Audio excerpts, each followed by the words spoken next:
بسم اللہ الرحمن الرحیم۔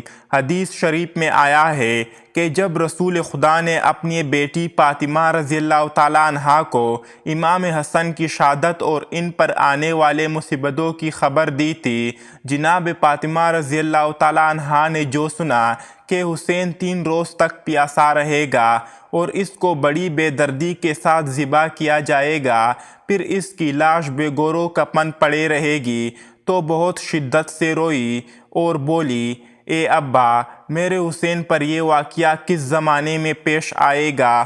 جناب رسول خدا نے فرمایا، اے فاطمہ، افسوس کہ تیرا فرزند مصیبت میں مبتلا ہوگا تو تنہا ہوگا، اس وقت نہ میں ہوں گا، نہ تو ہوگی اور نہ علی ہوگا۔ یہ سن کر فاطمہ رضی اللہ تعالیٰ عنہ پہلے سے زیادہ روئی اور بے قرار ہوئی اور عرض کیا، اے ابا، جب میرا بیٹا ایسی بے کسی سے شہید ہوگا تو اس پر کون روئے گا اور کون اس کی سخت ماتم بچائے گا؟ حضور علیہ السلام نے فرمایا، فاطمہ، میری امت کی عورتیں میرے اہل بیت کی عورتوں کی مصیبت کو یاد کر کے روئے گی، اور میری امت کے مرد میرے اہل بیت کے مردوں پر روئیں گے۔ میرے دوستوں کی ایک قوم ایک دوسرے کے بعد تیرے حسین کا سمان ماتم ہر سال تازہ کریں گے۔ اے فاطمہ، جب روز قیامت ہوگا تو عورتوں کی شفاعت تم کرنا اور مردوں کی شفاعت میں کروں گا، اور جو مصیبت حسین سن کر روئے گا ہم اس کا ہاتھ پکڑ کر جنت میں داخل کریں گے۔ فاطمہ، سب آنکھیں قیامت کے دن رو رہی ہوگی، مگر وہ آنکھ جو مصیبت حسین سن کر روتی ہے وہ آنکھ خوشحال ہوگی، اور اس سے جنت کی نعمتوں کی خوشخبری دی جائے گی۔ سفید کبوتر کا ایک ایسا واقعہ جس کو سن کر آپ کی آنکھوں میں بھی آنسو آ جائیں گے۔ کبوتر کو لوگ بہت محبت سے پالتے ہیں۔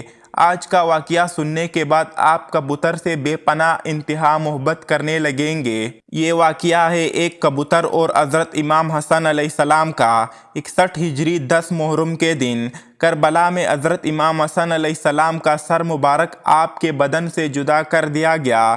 جب پیارے نبی محمد صلی اللہ علیہ وسلم کی شہزادوں کو قید کر لیا گیا، امام حسین علیہ السلام کے غم میں آسمان بھی برس برس کر رو رہا تھا۔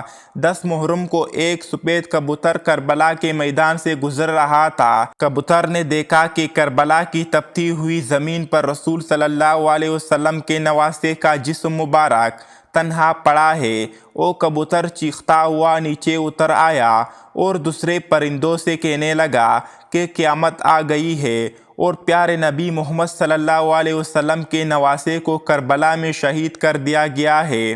رسول اللہ کا خاندان کربلا میں بکھر گیا ہے۔ یوں کبوتر کربلا میں آ کر پیڑنے لگے اور امام حسین کے غم میں رونے لگے، اور اس کبوتر نے اپنے آپ کو حضرت امام حسین علیہ السلام کے خون سے تر کر لیا اور واپس اڑ گیا۔ پھر وہ کبوتر اڑتا ہوا مدینہ شریف جا پہنچا اور طواف کی طرح حضرت محمد صلی اللہ علیہ وسلم کے روضے کے ارد گرد چکر کاٹنے لگا۔ اس کبوتر کے پروں سے خون کے قطرے ٹپک رہے تھے۔ مدینہ کے لوگوں نے جب اس کبوتر کا حال دیکھا تو حیران اور پریشان ہو گئے۔ اس کے بعد جب ان لوگوں کو معلوم ہوا کہ کربلا میں امام حسین علیہ السلام کو شہید کر دیا گیا ہے، تو پھر معلوم ہوا کہ سفید کبوتر نبی کریم صلی اللہ علیہ وسلم کے روزے پر کیوں آیا تھا۔ کبوتر یہ پیغام دینے کے لیے آیا تھا کہ نبی کے نواسے کو بے دردی سے شہید کر دیا گیا ہے۔ اس لیے بزرگوں نے ارشاد فرمایا ہے کہ دنیا میں جو سفید رنگ کا کبوتر ہے وہ اسی کبوتر کی نسل میں سے ہے۔ اللہ تعالیٰ نے ان کبوتروں میں اتنی شفا اور برکت رکھی ہے۔ تاریخ میں لکھا ہے کہ مدینہ میں ایک گاؤں میں سیام نام کا یہودی تھا۔ اس کی ایک بیٹی تھی جو بہت ہی خوبصورت تھی۔ اس کو اچانک ہی بوہڑ کا مرض ہو گیا، جس کی وجہ سے اس کے رشتہ دار اور محلے کے لوگ اس لڑکی سے شدید نفرت کرنے لگے۔ لوگ باتیں کرنے لگے کہ کہیں یہ مرض ہمیں نہ لگ جائے۔ وہ یہودی اپنی بیٹی کو لے کر اس شہر سے دور چلا گیا۔ ایک باغ میں جا کر اس نے اپنی رہائش کر لی۔ وہ سارا دن باغ میں کام کرتا اور اپنی بیٹی کے پاس آ جاتا۔ ایک دن ایسا ہوا کہ وہ یہودی اپنے کام میں اتنا مصروف ہو گیا تھا کہ وہ شام میں اپنی بیٹی کے پاس نہ آ سکا۔ لڑکی پریشان ہو گئی کہ اتنا وقت ہو گیا ہے اور میرے والد ابھی تک نہیں آئے۔ وہ اپنے والد کو ڈھونڈتی ہوئی ایک درخت کے نیچے جا پہنچی۔ اس نے محسوس کیا کہ اس کے پاس ایک پرندے کی چیخ بھری آواز آ رہی ہے۔ اس آواز میں اتنا درد تھا کہ وہ لڑکی اس آواز کو سنتے ہوئے اور آواز کا پیچھا کرتے ہوئے گھسیٹتے گھسیٹتے اس درخت کے نیچے جا پہنچی۔ اس لڑکی نے اپنا سر اٹھایا اور درخت کے اوپر دیکھا۔ وہاں پر ایک سفید کبوتر بیٹھا تھا جس کے پروں سے خون کا قطرہ گرا اور لڑکی کے آنکھ پر جا گرا۔ اس خون کے قطرے کا گرنا تھا کہ امام حسین علیہ السلام کے خون کی برکت سے اس لڑکی کی آنکھوں کی روشنی واپس آ گئی۔ وہ لڑکی اپنی ایک آنکھ سے دیکھنے لگی۔ ایک اور خون کا قطرہ اس کے دوسری آنکھ پر بھی گر پڑا۔ خون کی برکت سے لڑکی دونوں آنکھوں سے دیکھنے لگی۔ لڑکی بہت خوش ہو گئی اور ساتھ میں حیران بھی ہو گئی۔ جب لڑکی نے اوپر درخت پر دیکھا تو ایک کبوتر خون سے لتھڑا ہوا تھا، بلکہ کچھ خون کے قطرے لڑکی کے جسم کے اوپر بھی گر گئے اور ان قطروں کو اس لڑکی نے اپنے پورے جسم پر مل لیا۔ اس کا پورا جسم ٹھیک ہو گیا۔ امام حسین علیہ السلام کی خون کی برکت سے لڑکی کو مکمل شفا مل گئی۔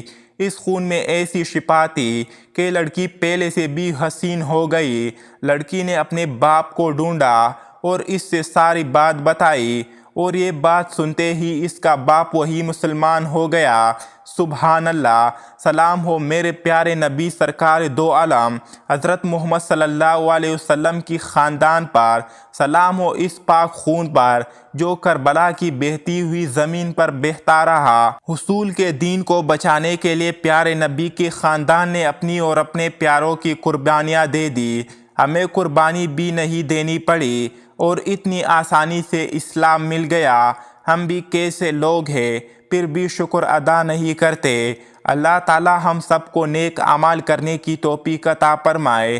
آمین ثم آمین۔ امید کرتا ہوں آج کی ہماری یہ ویڈیو آپ کو ضرور پسند آئی ہوگی۔ اگر ویڈیو پسند آئی ہو تو پلیز ویڈیو کو لائک اور چینل کو سبسکرائب کر دے اور ساتھ میں اپنے دوستوں کے ساتھ بھی شیئر کیجیے گا۔ تو پھر ملتے ہیں اگلی ایسی ویڈیو میں، تب تک کے لیے اجازت دیجیے۔ اللہ حافظ۔